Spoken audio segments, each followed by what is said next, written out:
All right. Hello, everyone. Thanks for joining us. My name is Amy Shaganaw, and I'm an RBT from Ferndale, Michigan. I have been working in the ABA for about 4 years now.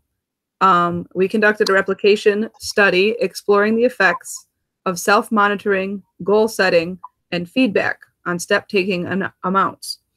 I will be discussing the purpose and literature review. Hello, everyone. My name is Jamie Shapee. I'm an RBT from Detroit, Michigan. I've been working in the ABA for about 3 years. I'll be discussing the following components of the methods section: participants and settings, materials, behavioral definition, and data collection, as well as results and conclusion. Hi, everyone. My name is Erin McDonald. I'm originally from New York. I'm now living just outside of Philadelphia.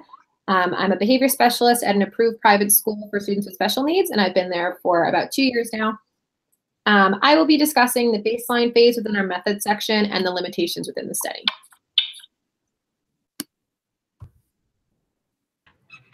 Hi, everybody. I'm Mallory Cheever, and I'm an RBT fellow. I am from Louisville, Kentucky, and I have been working in the ABA field for about 5 years.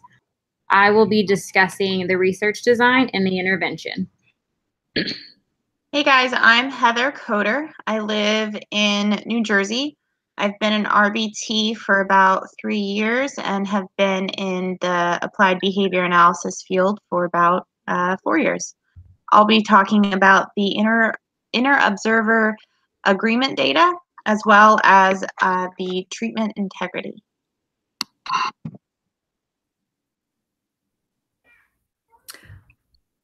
The purpose of this study was to explore whether the package intervention of self-monitoring, goal setting, and feedback was an effective intervention in increasing physical activity.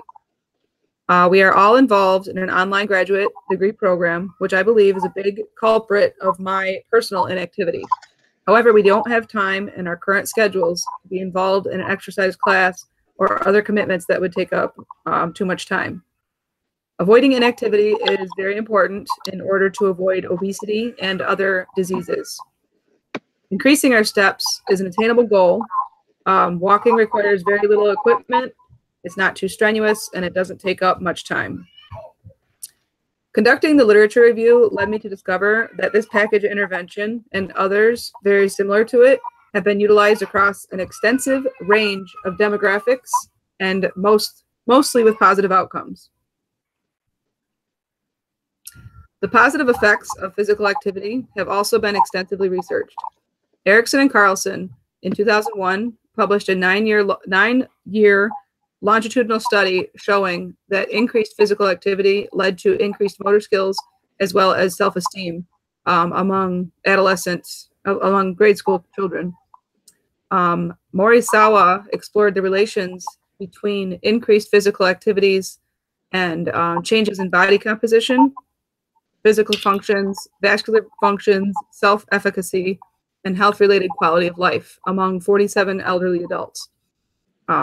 Their studies results concluded that among this particular group, the health-related quality of life was actually the only dimension that was positively affected by increased physical activity.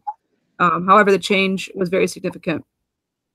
Health-related quality of life, according to the Foundation Health Measures, is a multidimensional concept that includes domains related to physical, mental, emotional, and social functioning, which among the elderly population, mental and emotional health are just as important.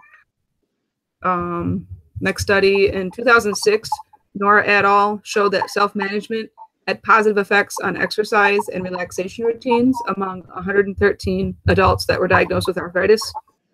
And then one of my favorite research articles I came across is involving several hundred adolescent girls. In 2005, Dishman et al. Reported strong correlations between self-monitoring, physical activity, and increased self-efficacy. Increased self-efficacy is an invaluable benefit. especially among adolescent girls. Self-efficacy lends itself to countless additional opportunities beyond just physical health. Strong self-efficacy among adolescent females could support positive mental and social health. Don Atchie et al. In 2017 observed the effects of self-monitoring on 28 obese men during a 12-week group training program. So these guys had the self-monitoring as well as feedback among their exercise group. The experimenters in this study were also interested in further understanding of the ways in which the pedometers operate as motivational tools. This article discussed further insight into why self-monitoring works, as well as providing quotes from the participants about the positive and negative experiences involved with self-management. Data and conclusions showed that the self-management and goal setting had positive effects on the men's weight loss as well as self-esteem. And many of them, some responded negatively to the pedometer, and they felt like it made them feel bad about themselves and not getting their stuff done. Many more of them were enjoyed that self-report, the tangible steps right in front of them, and they continued to use the pedometers beyond the study. Finally, a study conducted in 2008 by Normand involving 4 adults ranging in age from 39 to 59 years old also showed promising results. He analyzed the effects of self-monitoring, goal setting, and feedback on physical activity. Normand utilized a multiple baseline reversal design. Pedometers were used to measure daily steps. Normand's study resulted in increased physical activity for all of the participants. This is the study that we replicated. I'm going to pass it on to Jamie to discuss some more details about our methods. The participants involved in this study replication involved 5 females: Mallory, age 29, Heather, 28, Erin, 27, Jamie, 31, and Amy, 33.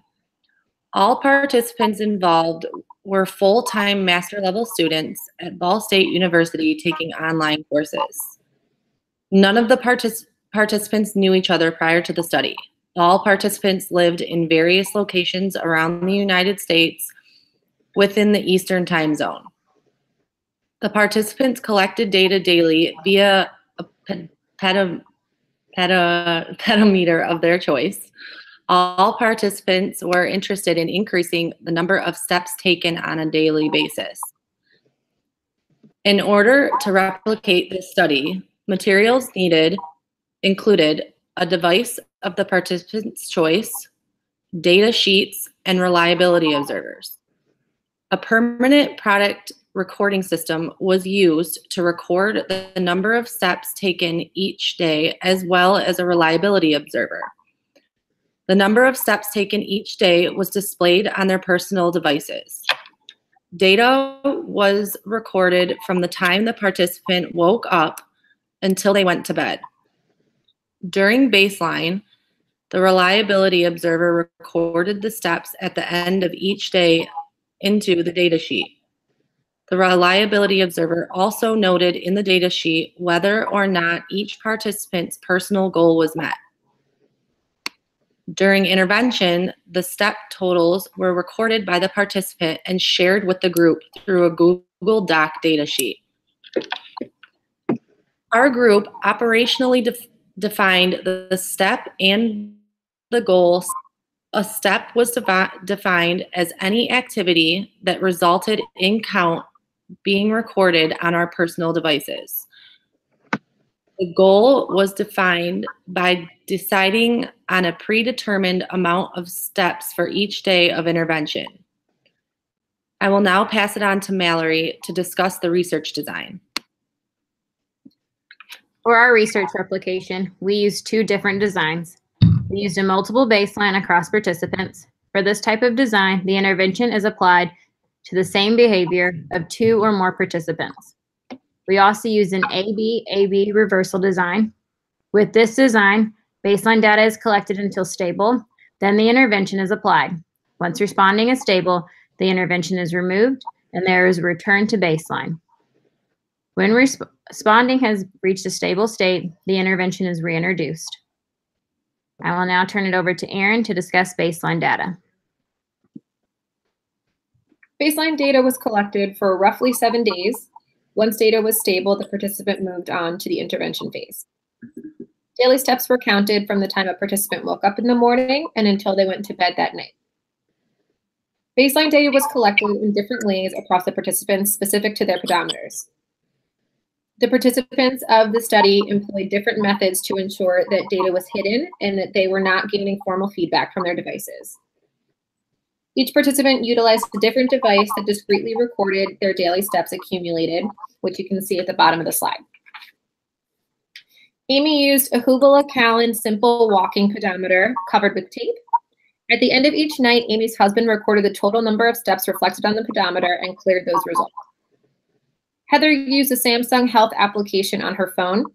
Heather kept her phone with her at all times, and the application automatically recorded her number of steps taken each day. I wore an LC Stream fitness tracker on my wrist for the duration of the study. The fitness tracker recorded all steps that were taken and was synced daily to an application, the VeryFit app 2.0, which is on my phone. I did not open or view the VeryFit application until the end of the baseline session. Mallory used a Fitbit Alta tracker placed in her pocket during baseline. On a daily basis, the tracker recorded steps and synced to the Fitbit application on her phone, which was not open during baseline. Additionally, Mallory kept her phone in her pocket to hide the number of steps taken per day. Jamie used a Charge 2 Fitbit placed in her pocket to avoid viewing the screen. Jamie did not log into the corresponding phone application until the end of the baseline session.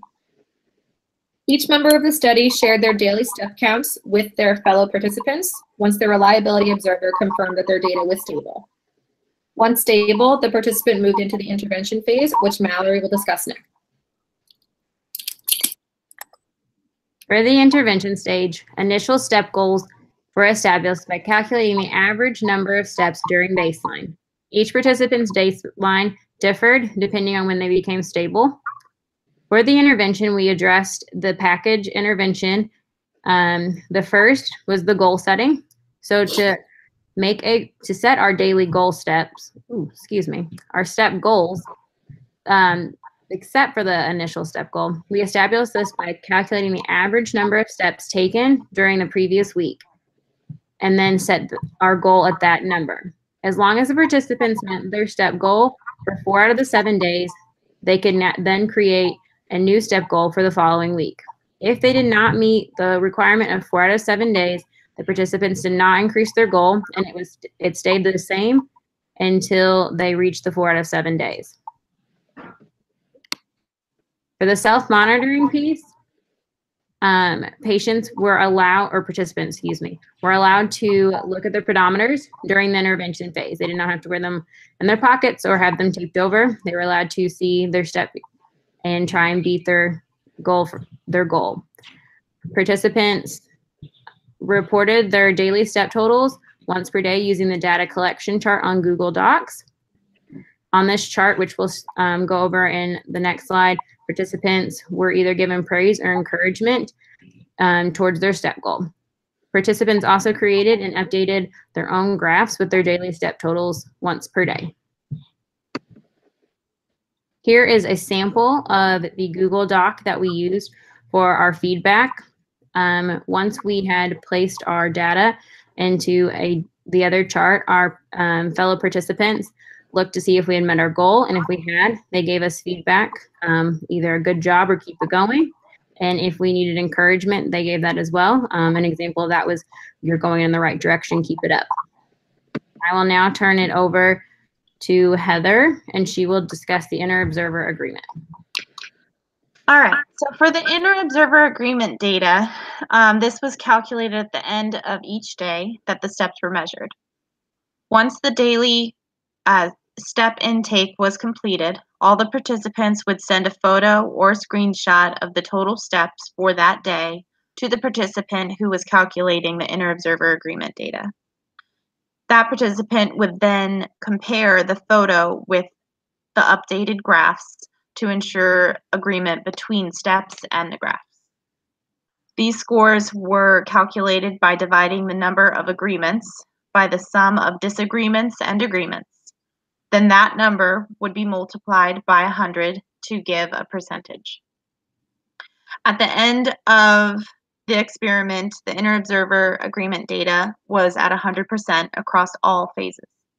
Reliability observers played a part as well in ensuring honest data collection throughout baseline and intervention phase.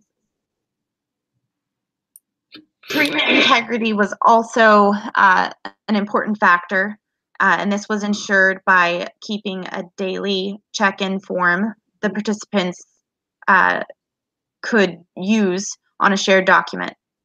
At the end of each day, the participants would write the number of steps they took on the document.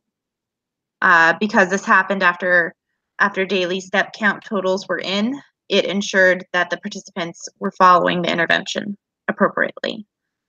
At the end of each day, at the end of each week, the participants would share their weekly totals, and then they would help each other come up with new goals based on their previous week's step counts. They would also, as we talked about in the previous slides, keep each other accountable for those new goals. And now I will pass it to Jamie for the results and the conclusions of the replication. The results of our replication study are shown in the figure shown. All 5 participants showed an increase in step average between baseline 1 and intervention 2. Both Heather and Jamie showed a slight increase in steps throughout all levels of intervention. Amy's highest steps were recorded during intervention phase. Amy also showed a significant decrease in steps during baseline 2. Aaron showed a significant increase in steps between baseline 1 and intervention 1. The results obtained in this replication study were not similar to those of the original study. The daily step totals for each participant were variable and did not closely correspond to their weekly daily goals. It should be noted that there are several reasons that this study did not show positive replication to the original study. The original study was conducted over 11.5 weeks. Our study had to be completed within 4 weeks. The results may have shown differently across a longer period of time.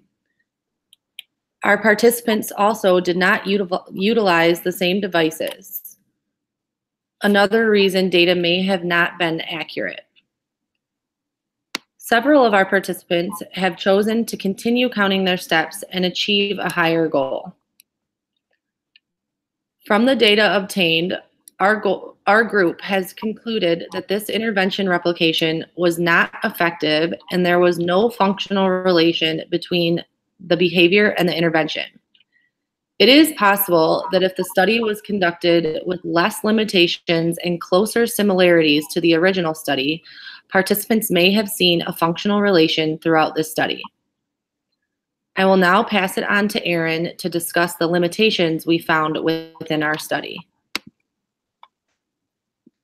While the outcome of the replication study indicated that self-monitoring may have been an effective intervention for increasing daily steps for some of the participants, there were some limitations to the replication process that may have had a direct impact on the results. First, unlike the original study, all of the participants utilized different pedometers. A lack of a unified recording device could have had an impact on the accuracy of recording as well as consistency across the participants. Additionally, the original study gauged social validity via a social validity survey, which was not used by the participants in the replication. The original survey listed statements regarding the procedure, the intervention, and overall satisfaction, and asked participants to respond using a 5-point Likert type scale. The participants involved in the replication used an informal method to discuss their thoughts and opinions on the aforementioned subject areas. Finally, there was a limitation within the participants and their environment or daily schedule. Results were impacted by this factor, which may be considered a limitation. For example, 2 participants were on vacation during a portion of the study. When recording daily steps, this circumstance had a direct impact on the results, either rendering them substantially higher or lower than a typical day. This, in turn, directly affected the goal-setting process. When setting goals using weekly averages, the days involving outlying step amounts greatly affected that week's step goal. In an ideal clinical setting, these environmental factors would be pre-identified and/or planned around the experiment as to not impact or alter the results. This concludes our presentation on increasing physical activity through self-monitoring, and thank you for watching.